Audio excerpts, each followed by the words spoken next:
2025年3月，因涉嫌错误分类逃税，印度向三星追缴天价税单6亿美元。而就在2月，德国大众、韩国起亚也喜提税款大礼包，怒告印度政府。一时间，外资人人自危。3月24日，路透社发文称，斥资230亿美元与中国竞争的印度制造计划破产。仅4年前，他说的还是印度制造以更光明的前景结束2020年。4月，前脚还在白宫跟川普抱抱的莫迪转身被加征26%关税，随后印度商务部长喊出关税战是印度千载难逢的机会，引发舆论哗然。一片混乱中印度外长苏杰生在新德里峰会语出惊人，印度发展不如中国是因为西方长期台华意印。大家好，我是被川老师折磨麻了的星辰。一直以来互联网类似印度崛起取代中国成为下个世界工厂的讨论，堪称经久不衰的月经话题。但现在问题来了，西方众星捧月，莫迪重金强推的印度制造计划为何会失败？从建国初领先中国，到90年代被反超，再到奋起直追20载，印度为啥没能复制中国崛起的神话？转发加点赞，这就是印度。听星辰说。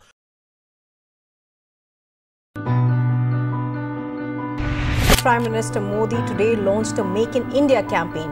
For us, Make in India is not a slogan. It is a mission to be accomplished with single-minded commitment.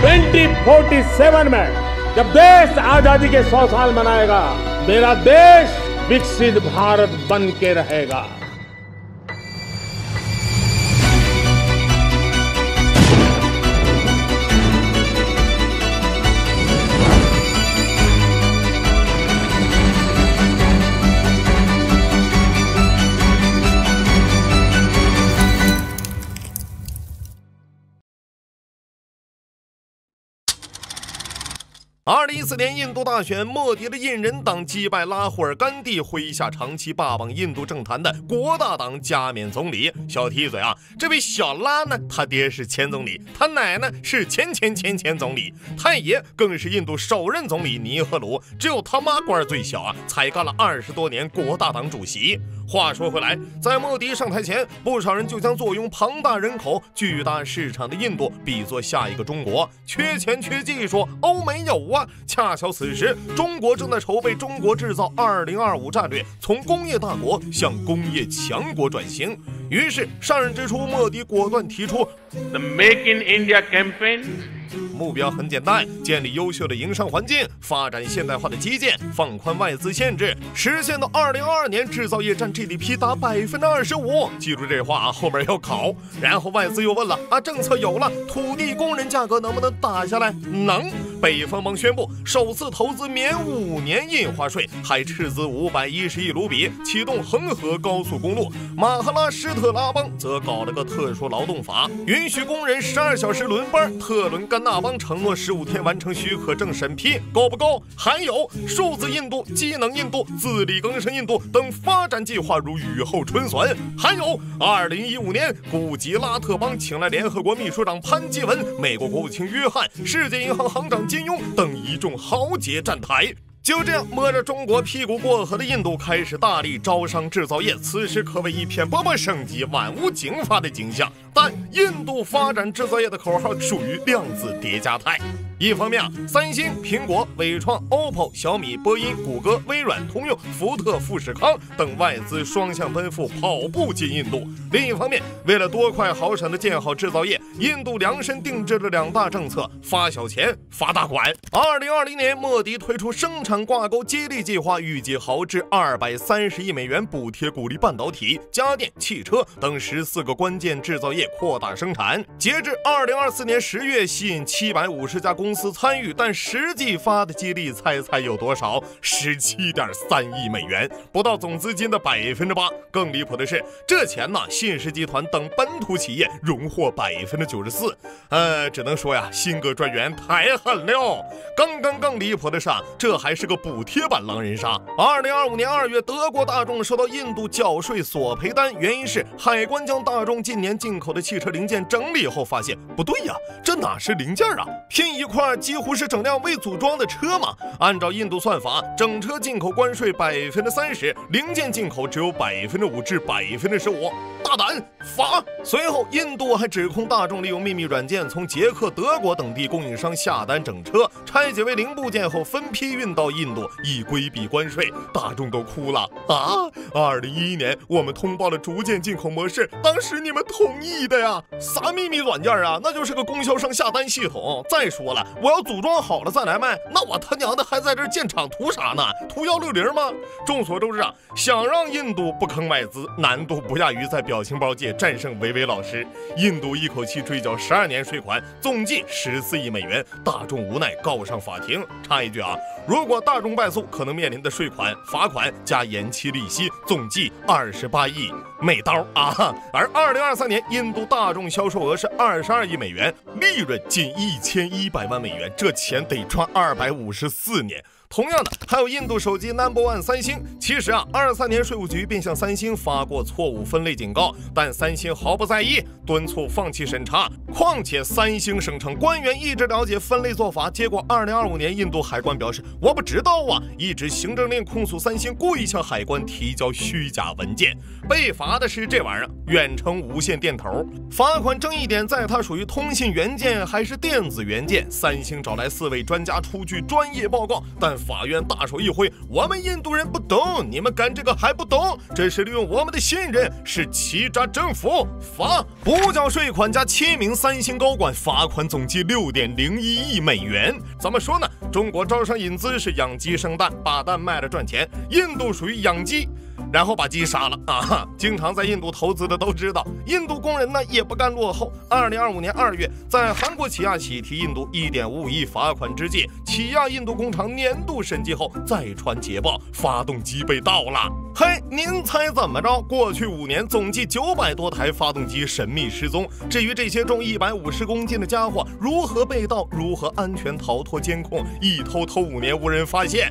不知道啊，类似的有2023年工厂被员工打砸抢，数千 iPhone 被盗的印度伟创，以及2024年罢工要求岗位世袭35小时工作制的印度三星。当然了，这还只是小问题，真正阻挡印度飞升世界工厂的是患上了多富综合症的印度特色制造。印度国产阿琼光辉的显赫事迹，想必大家都听过。再以无人机为例，2023年印度明令禁止军用无人机使用中国零件，并拨款1.6万亿卢比用于军事研发，但供应链70%都是中国制造，避开中国造无人机，好比避开中俄去蒙古，咋办呢？6月，印度果断花30多亿从美国进口无人机，还没完呢。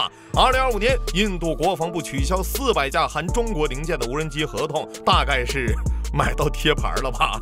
2024年，印度宣布重启国产5代机计划 ，PPT 还没做好，美俄双方呢已经开始与印度官员洽谈采购了。总之，印度要发展航母核潜艇，俄罗斯主动上门；印度要搞航天，美国哥伦比亚号包邮上太空；印度要搞金星探测，法国提供技术支持啊，缺啥就张口，招标全都有。啥制造？哎呀，那多累呀！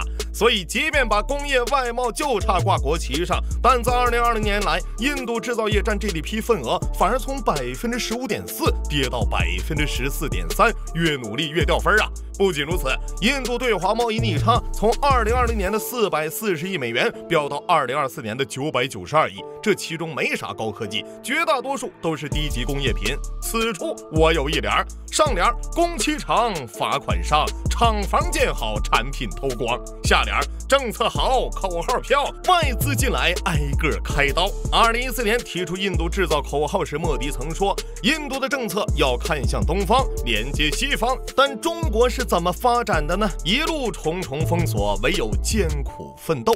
与印度如今要啥买啥相比，中国的工业之路堪称地狱副本。1949年新中国刚成立，彼时美英法意等6国秘密讨论对苏联、中国等社会主义国家实施贸易禁运，范围包括核材料、武器，甚至还有军民两用品，这就是赫赫有名的8桶协定。更难的还在航天。1985年，中国进军国际商业卫星发射市场。巧的是，此时恰逢全球航天元气大伤。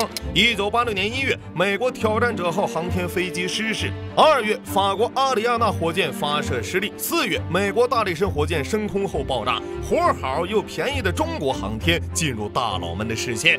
1990年，中国成功将亚洲1号卫星送上太空，一炮而红。此后接连斩获大量发射合同。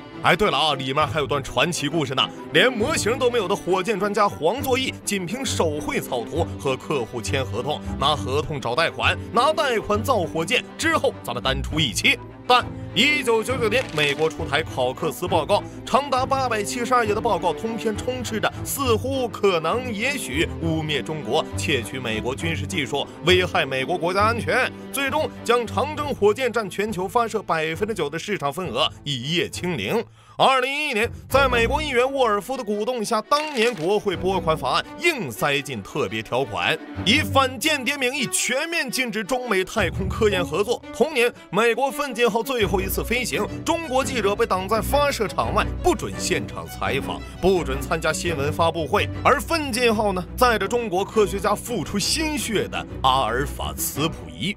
2020年11月，当嫦娥5号在海南文昌点火起飞，成为继月球24号后，时隔44年，人类重返月球的航天器。发射当天 ，NASA 官方发了一条推文，求分享，求数据。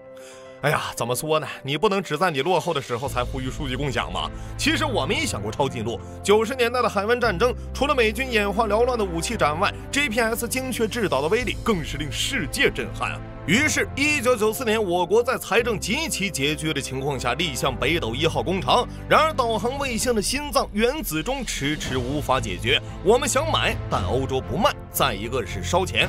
美国开发 GPS 截至1994年投入超200亿美元，而中国的整个863计划预算才100亿元人民币。2003年，欧盟向中国伸出了共同研发伽利略计划的橄榄枝，双方一拍即合，中国投资2.3亿欧，当年这钱相当于人民币20亿。但此后除了不断催款要求，中国根本无法接触核心技术，最终中国只能退出，全力开发北斗。苏联解体后，8统宣告解散，但取而代之的是1996年更系统针对中国的瓦森纳协定。除了前8统成员外，还新加入了俄罗斯，禁运种类也更多，包括武器、卫星、机床、计算机、半导体等军民两用物资等10大类。2000年，中国与以色列洽谈引进4架费尔康预警机，在订单谈好后，由于美国干涉，最终被印度买走。2007年，中国找上俄罗斯购买伊尔76运输机，也是在双方谈定后，俄罗斯临时要加价，甚至提出让我们出钱恢复生产线。正是因为封锁，因为一桩桩教训，也让我们明白只能自力更生。而且即便没有禁运，只要依赖进口，具备技术先发垄断的欧美不光卖出天价，你还得说谢谢。比如有着医疗设备皇冠上的明珠之称的核磁共振仪，此前美国通用、德国西门子、荷兰飞利浦几乎垄断全球市场，一台售价高达3000多万，还得排队购买，直到2015年被国产突破，跌到260万。同样，还有曾卖出3.5亿天价的盾构机，被中国攻克后，价格只需1/10。专业消防机构中国长江存储崛起后，经常起火的三星内存工厂失火率也大大降低。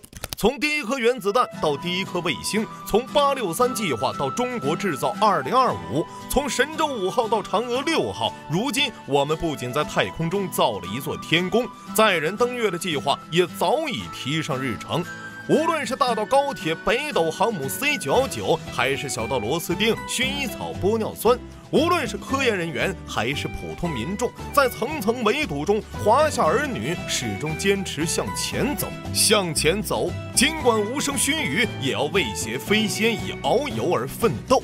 中印前后30年的发展经验说明，对外依赖买不到核心技术，独立自强才能有坚实的底气。